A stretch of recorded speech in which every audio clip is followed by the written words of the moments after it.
நடிகரும் அரசியல்வாதியுமான விஜய் மலேசியாவில் நடத்தவிருக்கும் கலை நிகழ்ச்சியில் பாதுகாப்பு அம்சங்கள் கடுமையாக்கப்பட்டிருப்பது உண்மைதான் என்றும், விஜயின் கரூர் கூட்டத்தில் 41 பேர் பலியான சம்பவத்தை ஸ்லாங்கூர் அரசு இன்னும் மறக்கவில்லை என்றும் ஸ்லாங்கூர் மாநில ஆட்சிக்குழு உறுப்பினர் பப்பாராயுடு வீரமான் தெரிவித்துள்ளார்.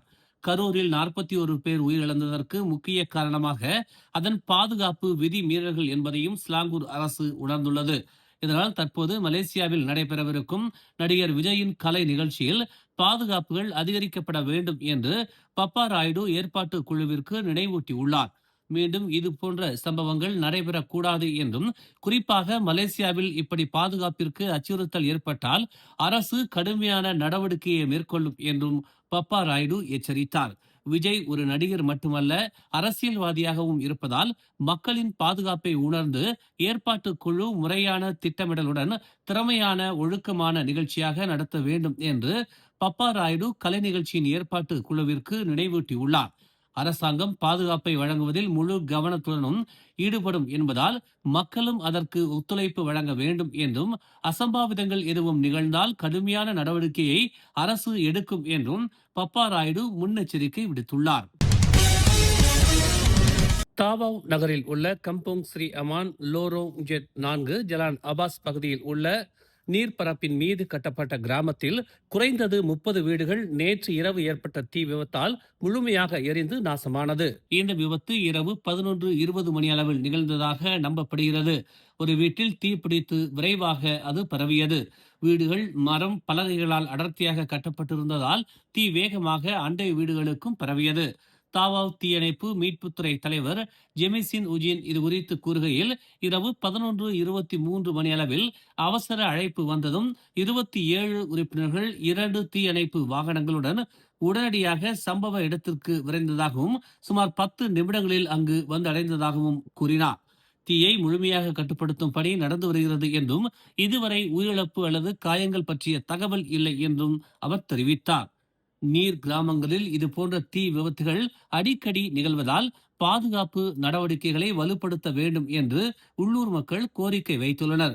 பாதிக்கப்பட்ட குடும்பங்களுக்கு உதவி வழங்க அரசு மற்றும் தன்னார்வ அமைப்புகள் முன்வரும் என்று எதிர்பார்க்கப்படுகிறது. பிரதமர் டதஸ்ரீ அன்வாருக்கு டிஏபி கட்சி முன்வைத்திருக்கும் கோரிக்கைகளை அன்வார் ஏற்றுக்கொள்ள வேண்டிய அவசியம் இல்லை என்று முன்னாள் பிரதமர் துன் மகாதிர் கருத்து தெரிவித்துள்ளார். டிஏபி கட்சியின் கோரிக்கையை அன்வார் நிராகரிப்பதால் டிஏபி ஆட்சியில் இருந்து விலகும் என்றாலும் அதனால் நாட்டுக்கு நன்மையே என்று மகாதிர் சுட்டிக்காட்டினார். இது தாம் பிரதமராக இருந்தபோது டிஏபி என்ன செய்ததோ அதையே மீண்டும் செய்வதாக மகாதிர் சாடினார். டிஏபி மக்கள் ஆதரவை இழந்து வீழ்ந்து விட்டது. அப்படியான டிஏபி ஆட்சியில் இருந்து விலகினால் அது மேலும் டிஏபியை பலவீனப்படுத்தும் என்பதால் டிஏபி ஆட்சியில் இருந்து விலகாது என மகாதிர் தெரிவித்தார். அன்வார் டிஏபியின் கோரிக்கையை ஏற்க வேண்டிய எந்த ஒரு அவசியமும் இல்லை. இப்போது அன்வார் என்ன செய்வார், அதுதான் கேள்வி. நான் என்ன செய்தேனோ அதை அன்வார் செய்ய துணிவாரா என்றால் அது கிடையாது என மகாதிர் தெரிவித்துள்ளார். மீன் பிடிப்பதற்காக தன் மனைவியின் தங்கையுடன் கடலுக்கு சென்றவர் நீரில் மூழ்கி இறந்ததாக நம்பப்படுகிறது. கடந்த வியாழக்கிழமை தஞ்சோங் சிறி கடலுக்கு சென்ற இருவரின் படகு கடுமையான கடல் அலையால் கட்டுப்பாட்டை இழந்து மூழ்கியதாகவும், படகில் இருந்த பெண் மீனவர்களால் மீட்கப்பட்ட போதிலும் மற்றொருவரை தேடும் பணிகள் மேற்கொள்ளப்பட்டதாகவும் டாரோ மாவட்ட காவல்துறை தலைவர் டிஎஸ்பி ரஹீம் மிகோஸ் தெரிவித்தார். தொடர்ந்து தேடுதலுக்கு பின்னர் இன்று காலை 59 வயதானவரின் உடல் சடலமாக மீட்கப்பட்டதாக ரஹீம் மிகோஸ் கூறினார். நீரில் மூழ்கிய பெண் தொடர்ந்து நீச்சல் அடித்ததால் கடலில் இருந்த மீனவர்களால் மீட்கப்பட்டதாகவும், அலையின் வேகம் அதிகமாக இருந்ததால் 59 வயது நபர் நீரில் மூழ்கியதாகவும் முதற்கட்ட விசாரணையில் தெரிய வந்துள்ளது. சடலமாக மீட்கப்பட்ட 59 வயது நபரின் உடல் பிரேத பரிசோதனைக்காக மருத்துவமனைக்கு கொண்டு செல்லப்பட்டிருப்பதாக ரஹீம் மிகோஸ் தெரிவித்தார். நேற்று சிரம்பான் அருகே உள்ள ஜலான் தாமான் முஸ்டாரி பத்து கிகிர் என்ற இடத்தில் மோட்டார் சைக்கிள் சாலையில் இருந்து விலகிச் சென்றதில் 2 சிறுமிகள் இறந்தனர். மற்றொருவர் காயமடைந்தார்.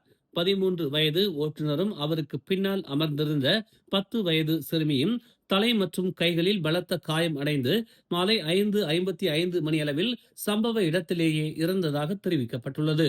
மற்றொரு 13 வயது மாணவி துவாங்கு அம்புவான் நஜீகா மருத்துவமனையில் தலையில் பலத்த காயங்கள் மற்றும் கால்கள் உடைந்ததால் சிகிச்சை பெற்று வருகிறார். 3 பெண் மாணவிகளும் தமான் மாவாரில் இருந்து தமான் முஷ்தாரிக்கு ஹோண்டா C100 மோட்டார் சைக்கிளில் சென்று கொண்டிருந்த போது ஓட்டுநர் கட்டுப்பாட்டை இழந்ததாக தெரிவிக்கப்பட்டுள்ளது. தேசிய கடத்தல் தடுப்பு ஆணையத்தின் சிறப்பு நடவடிக்கை குழு 66,000 ரிங்கிட் மதிப்பிலான சட்டவிரோத கெத்தும் பாத்தல்களை பறிமுதல் செய்துள்ளது. பஹாங்கில் உள்ள ஜெங்கா ஃபெல்டா உலு ஜெம்போல் குடியிருப்பு பகுதியில் சட்டவிரோதமாக கத்தும் மதுபானம் விற்பனை செய்யப்படுவதாக பொதுமக்களிடமிருந்து தகவல் பெற்றதும் சந்தேகத்திற்குரிய 2 வீடுகளை நேற்று இரவு சோதனையிட்டதாக தேசிய கடத்தல் தடுப்பு ஆணையத்தின் சிறப்பு நடவடிக்கை குழுவான PGA தெரிவித்துள்ளது.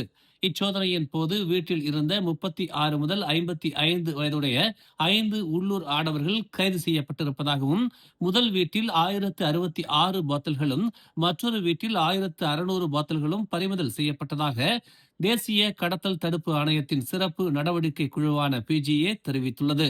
கைது செய்யப்பட்ட ஐவரும் கடந்த 2 ஆண்டுகளுக்கும் மேலாக ஜெங்கா பகுதிகளில் கெத்தும் மதுபானத்தை சட்டவிரோதமாக விற்பனை செய்து வந்திருப்பது முதற்கட்ட விசாரணையில் தெரிய வந்துள்ளது.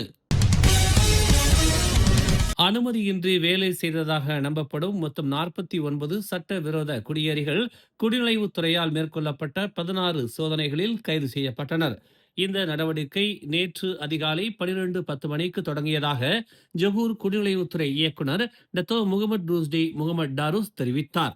மொத்தம் 24 அமலாக்க பணியாளர்கள் ஜொகூர் ஜெயாவை சுற்றியுள்ள கடை வீடுகள் மற்றும் குடியிருப்பு வளாகங்களில் சோதனைகளை மேற்கொண்டனர். அனைத்து வெளிநாட்டினரும் வளாகத்திற்குள் ஓய்வெடுத்துக் கொண்டிருந்தனர். சிலர் தப்பிச் சென்று கூரைகளில் ஒளிந்து கொள்ள முயன்றனர். ஆனால் அவர்கள் வெற்றிகரமாக கைது செய்யப்பட்டதாக அவர் இன்று ஒரு அறிக்கையில் தெரிவித்தார்.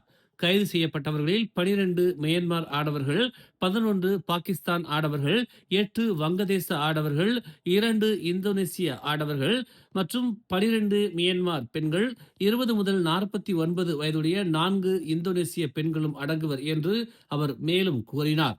அவரிடம் செல்லுபடியாகும் பயண ஆவணங்கள் எதுவும் இல்லை என்றும் அனுமதிக்கப்பட்ட காலத்தை விட அதிகமான நாட்கள் தங்கி இருந்ததாகவும் சோதனையில் தெரிய வந்தது.